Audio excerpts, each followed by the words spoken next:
The following is a fan-based discussion. All properties discussed are property of Toei Inc., Bandai, Hasbro, and Subaraya Productions. Hello everyone, welcome back to another episode of Tokutalk. Hey, Jacob, Yes. Where are we filming right now? Well, we're filming in a location. We are filming in a location. Today's Tokutalk is about locations. That we are. So this suggestion, we're combining two for this one. King Casual 1986 on YouTube, thank you for the suggestion, suggested we talk about shooting locations, and Tiffany Gid 21 suggested we talk about headquarters in Toku. So we're going to combine them. That was a very, whose line is it anyway type of opening I just did. So Yes. I'm very proud of myself. It was very, what sound does an Arctic tern make? Backstreet Boys? I can't do Colin's voice. Backstreet Boys? That was the funniest part. Yeah, that was great.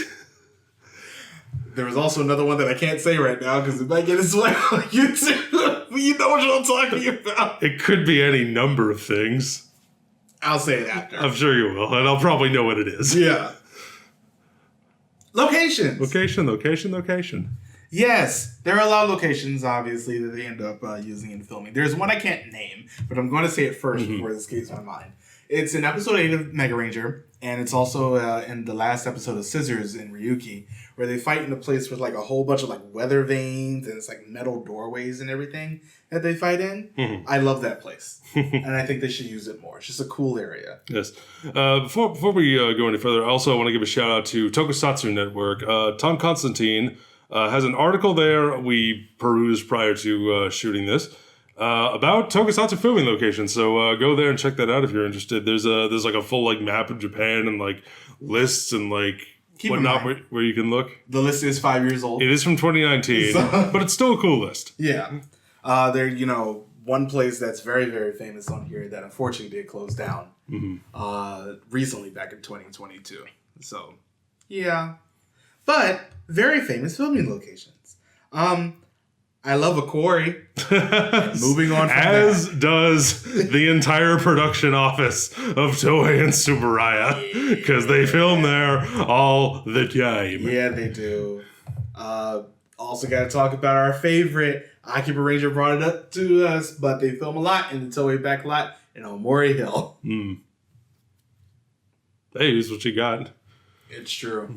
Moving film location. I mean, they film all around, pretty much around Tokyo. Because it is, easier, I guess, to film around there. Less to travel. Yeah. Close to the production offices, less for the actors. It's cheaper to shoot closer to where you work. Yeah. Especially when you have, like, the Saitama Super Arena that they end up filming at a lot. You'll see that place a lot in various Toku just over the years. And also when you film next to the stairs, because it's like an overhang area. I remember one where it was in Lupat where Pink was fighting a monster of the week and Lupin showed up and she basically ended up using the Lupins as weapons against the monster of the week. It was great. There you go. That's why she's Peak. She's Pink. True story. I didn't make it up. Not this time. There you have it. We love a car park. Well, you have to park your car somewhere, and sometimes it's good to have a fight scene. Because my God, do they love using that. We just saw it in the Alba Ranger 20th. That's sort of the main one that they end up using for it. Yes, somebody wanted to get the Alba Rangers canceled for all the destruction they were wreaking in an underground car park, and there was no destruction in the underground car park where there were only a few civilians and they were safely evacuated. True story. That movie was written so badly. That movie was written. That's it. Mount Iwafune is pretty much where they all end up using those mountain shots and quarry shots at the bottom of it. And I think the most recent one that really sticks out to me for this specifically is from Zenkaiger, where Zenkaiser and Zox were fighting. They fought there. And, of course, is where they did 199 Heroes. You need a big space to fit all those stunt performers. And I'm fairly sure they also ended up using this in Superhero Tyson. Yep. For that big all-together scene at the end. Yep, all together now. They love a lot of stadiums. Stadiums are a place where they will go to film any outside location where they need a lot of big steps. That they will. Add some verticality to your fight scene, go up and down the steps, and you bring up stadiums, and I think that's a good point. Stadiums and stages. I can't help but feel like those are always dry runs for when we have to do the actual stage show. I will agree. Because it's like, okay, well, if we shoot this here and we have this action here, what if when we do the stage show, that will inevitably happen as a result of this show? How can we stage it? How can we have the actors, run around? And what can we do for guest appearances? Yeah. When it's time for everyone to sing the theme song, the singer can come out this way. We can put decorations everywhere and that sort of thing. You put the decorations, you put the decorangers. The decoration. Got it all together. Yes. I think one of my favorites here is Gunma Observatory. Like, they end up using it a lot near the end of a lot of shows. They use it at the beginning of Ryu Soldier. But I just like the fact that it's columns and you can like pretty much see the entire city below them. And it's such a good filming location just because of that sense of gigantic space.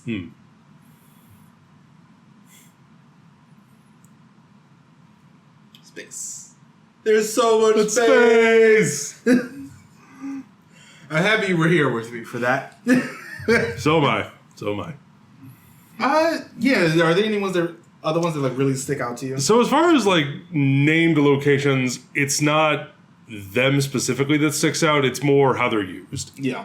Because we see all the time for as many shows as we have watched, it's like same things repeated over and over again. And it's always nice to see them use it in a different way or shoot it in a way that's interesting. Yeah. One that really sticks out to me recently was an episode of Geats where we're on some sort of like commuter overpass that we've been on a million times, but we're shooting it at night and it's two characters having a conversation and one of them is on like a giant swing that they have just like built and placed in the location. And it just adds like an interesting way to add dimensionality to the scene where we have one character in the background, another in the foreground on the swing, swinging back and forth. So it takes what could have usually been, because we're going to talk about this in the Ultra 7 review, which as of this video's making, we hadn't recorded yet. Yeah. But the way that so many Toku have a tendency, especially early on, less so now, but it's still kind of there. Our action is center frame. Our characters are speaking center frame. They're fighting center frame. But then you have some directors and some cinematographers who are able to take that and it's like, no, what if we had this person stand in the back, we have this person in the foreground, we mix things up in such a way that like your eyes are traveling and getting a better view of the space and you're following the action rather than just staring dead on, and that's very boring. Yeah. And I think, shooting outdoors, shooting in the woods is always nice. It's always nice Hibiki, of course. Before episode prior 30. to episode 30. Oh man, that's part of the reason why they ended up firing the guy, because it's expensive to film in the woods. But man, does it give you good shots. And I just love when they do like, oh, we're going to go to the forest or a park today or something like that. We can film in nature. It makes it gives it a little bit more gravitas to the situation for me. Like, I know it doesn't mean as much in terms of, like, maybe actual story. It's a different vibe. Yeah, but the vibe is, it's so good in nature. You're fighting in a crowded, or even not crowded, because a lot of times it's like everyone runs away because there's a monster and it's just our heroes and our villain. But we're in, like, an urban area. We are in an area that is usually populated with people that sort of becomes liminal once our heroes show up. Yeah, it's true. But, speaking of liminal places, good lord. Harumi Passenger Terminal, man. Yeah, I mean that's a good example. I mean, a passenger terminal, a liminal space. For those who don't know, it's a place where you go through, not a place where you're supposed to be. Yeah. So a passenger terminal, it's a lot of like steps. It's a big open space where a lot of people are supposed to walk and get to places. Yeah, like that. Once again, space. But just, having all that area to do a lot of things in. Although Harumi Passenger Terminal was closed 2 years ago. Unfortunate. I wanted to go so badly. But COVID. So we couldn't go. Yeah. Sad. Yeah, and then by the time we actually got to Japan, and I'm going again later this year. So I'm going to try to visit some of these places, especially because of where I'm staying initially. But man, I really wanted to go to this passenger terminal. It's just a really good, like, location. Yeah. So I just like how it looks. But yeah, as I was saying, like different vibe with shooting in the woods, being surrounded by nature, it does feel more isolated than it does as if they were shooting in a city. Yeah. And speaking of shooting in nature, shooting around water. The old Iwabuchi water gate, which is, I believe, still there. They've been using this location since Go Ranger. And probably Rider as well. But seeing a dam or something like this it's cool. Mm-hmm. And especially because, what was that one they used in Ryu Soldier? I really wish I could find that one.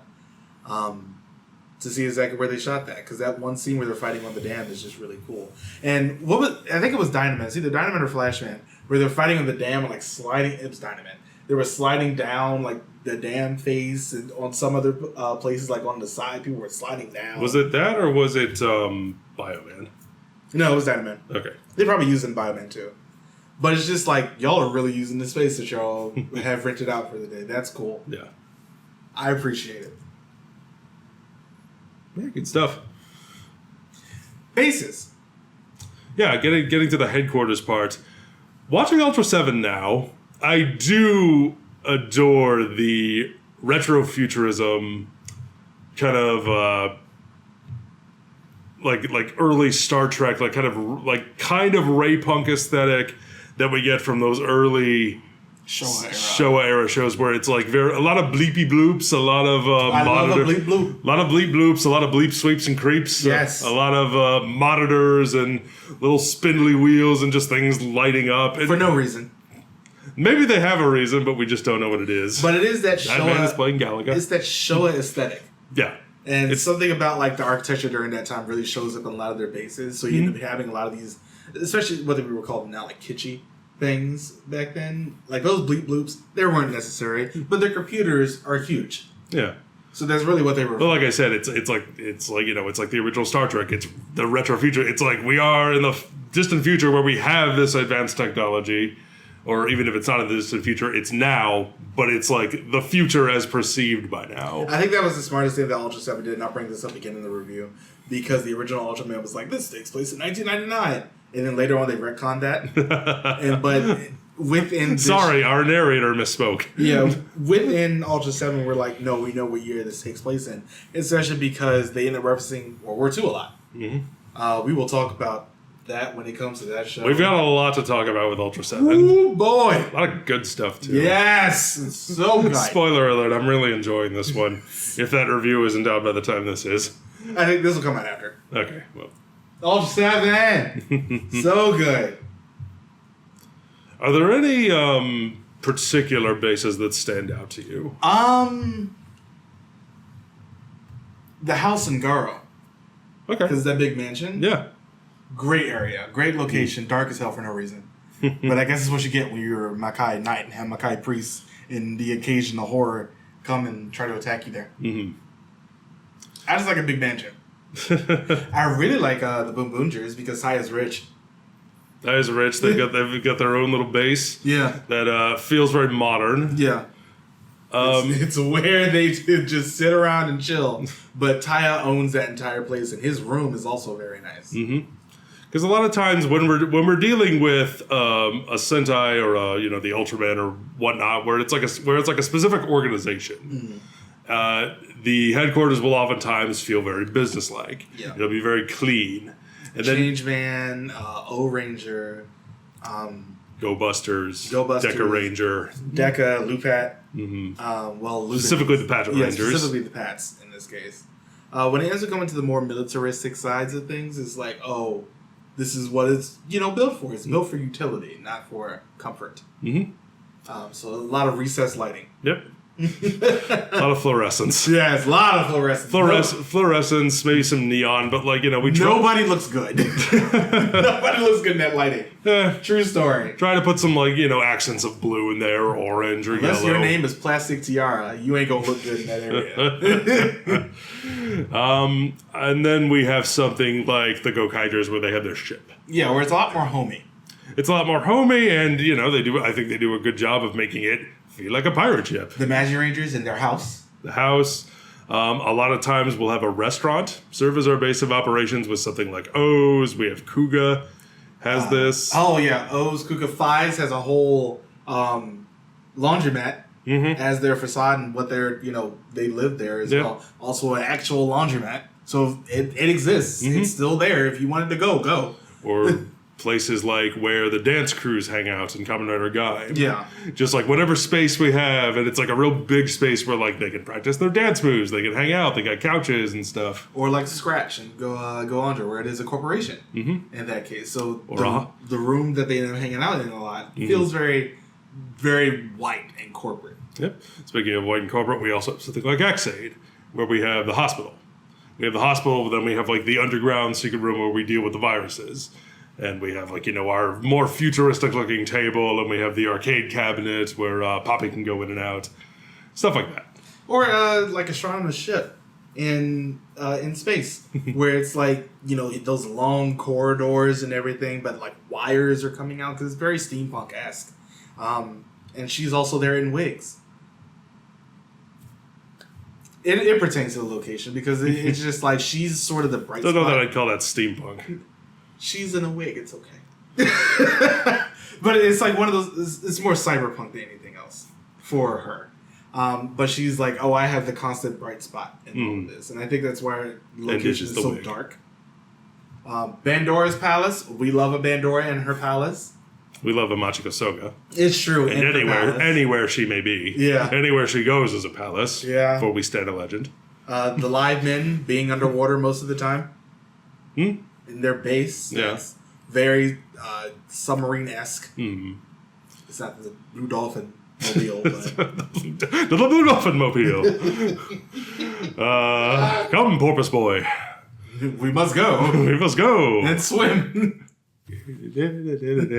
Geets, I think, makes good use of the break room. Yeah. Break room in the lounge, and then we're dealing with, like little pocket dimensions, the way that, the whole thing is structured with everyone getting their different sponsors, talking to them from across time and space. But we have that, but then we also have the garden on the villain side where he's growing the monsters and everything is lit differently. And it's like, it's a greenhouse. It's something that should feel something that normally would feel nice, but they managed to light it and stage it in such a way that it feels very sinister. The Kira Majors with their palm tree. That's just one of those things I'm just like, well, the Kira Major is one where it's one of those where it's like, it's a table and some walls. Yeah. And not much else. We have like a center table, we have some walls, but then we have like these beautifully and like vibrantly costumed characters traipsing about and engaging in conversation and heading off to fight evil. I mean, you also have Aruto from 01 with his two main bases that he ends up using throughout the show. One, the CEO room. Yeah. And Heat One with him being CEO of a company. And then his smaller place when you end up having to restart their own company and, versus Metsubo Jinrai. And they're very dark and sort of dirty and wet place that they live in because they live near, I think they actually live below sea level in Daybreak Town. I think we also need to mention Tokuger. Yes, what with it being set on a train. That's Deno as well. It's like those are the only two that I think have that as a primary location. But it's, because... You're shooting it. Yes, because you're shooting in a smaller rectangular space, but it is a set, so you can make use of walls however you need to.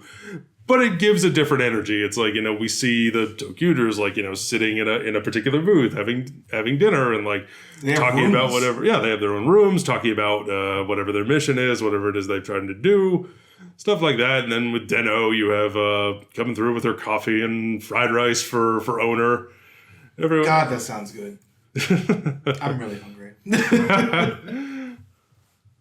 Oh, yeah. Cozy vibes. Yeah. I think I do prefer it when it's, it definitely has to fit the theme of the show, obviously. But just on personal preference, I really like the more homey locations. Like, Magic Ranger really sticks out to me. Because it is their home. Yeah, it's their house. Same thing with Gokaiger. I think another great one is... The curry place from Abba Ranger? That's a good one. I was also going to say the candy store from Zenkaiger. Oh, yeah, I think it's also their home. Grandma's Candy Store. I think that's a good one. Yeah, it's also their home. I just like it when it's a home. Yeah. Homes are fun. Yeah, they are. They live there. Anyway. Yeah, tell us what your favorite locations are. Tell us what your favorite headquarters are. Don't forget to join us all the things. And we'll see you next time. Bye, everybody. Thank you for watching.